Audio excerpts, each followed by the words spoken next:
La función de Conavio con respecto a materiales transgénicos, obviamente de los cuales los cultivos han sido el principal cliente, pero no el único, es ver que la introducción de estos materiales no tenga implicaciones de tipo ambiental o de tipo de manejo.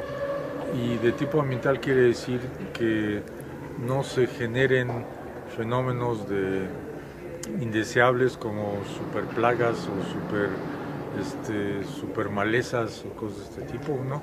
Y dos, que no haya una introgresión de material transgénico en las poblaciones silvestres de muchas plantas cultivadas que son las que son objeto de estos elementos.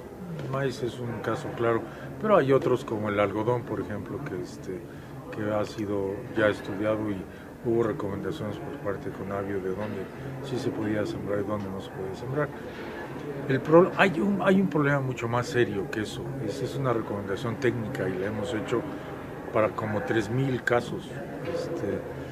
El problema en general es que el país no tiene capacidades de monitoreo de qué pasa con los materiales transgénicos.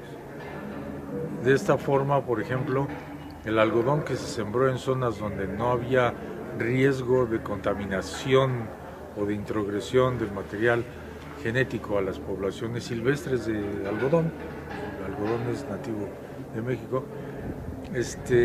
pues quedó totalmente irrelevante por la forma como se mueve el material de algodón en el país.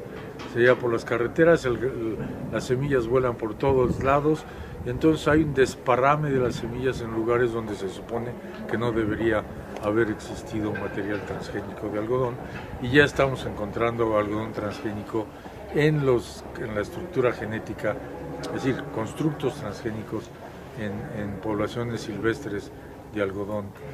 Esto no debería ocurrir, pero el país no tiene capacidad o no ha querido establecer una capacidad para controlar esas cosas bien.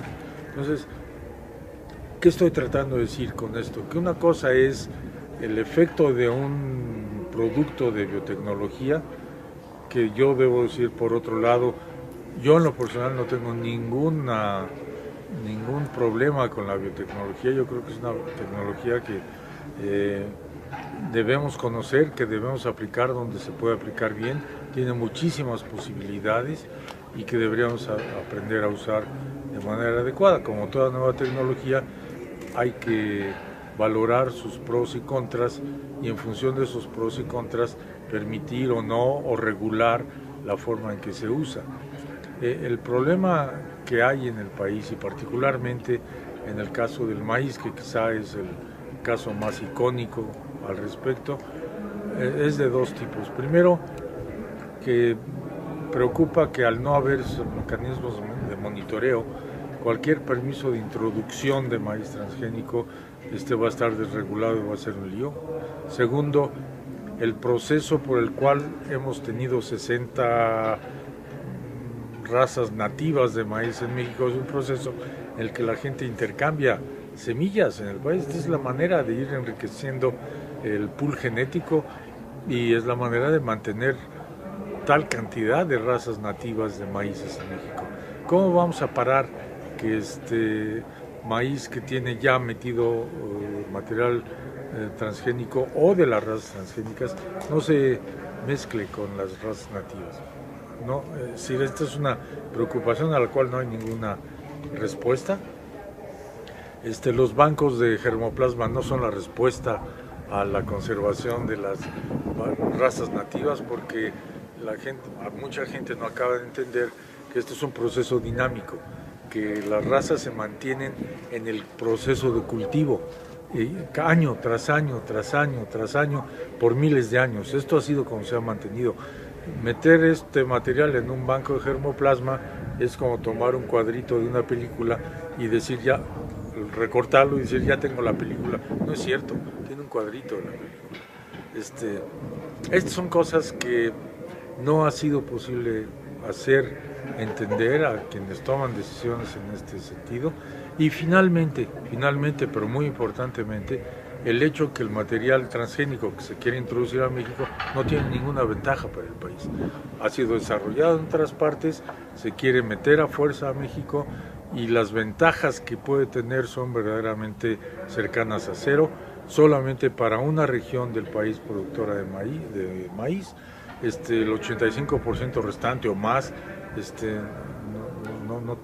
estos materiales no tienen ningún efecto, e incluso en las zonas de agricultura tecnificada, los maíces transgénicos, las dos líneas que hay en este momento, que es que tienen su propio insecticida, y de la de Bacillus thuringiensis, y la otra que es resistente al herbicida que produce la misma compañía que produce las semillas, solamente dan márgenes de ganancia económica, pero no de mayor rendimiento de maíz.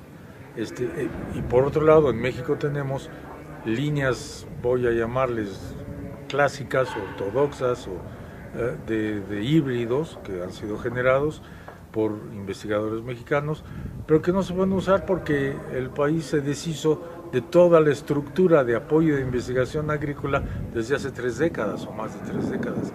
Entonces, estamos frente a un problema que tiene una serie de otros matices que no son discutidos y que yo creo que son los que deberíamos analizar antes de irse por los extremos en los cuales esto se ha llevado, que es que los transgénicos son la solución de todo, que es absurdo, ni en este país ni en ninguna otra parte, o la de satanizar los materiales resultantes de esta biotecnología como si todo fuera realmente malo y dañino. Es un error, yo no creo que esa es la manera, voy a usar una palabra un poco altisonante, científica, de entrarle a estas cuestiones. Hay que ver todo el entorno y entonces, después de verlo y analizarlo, tomar las acciones conducentes para tomar las mejores decisiones.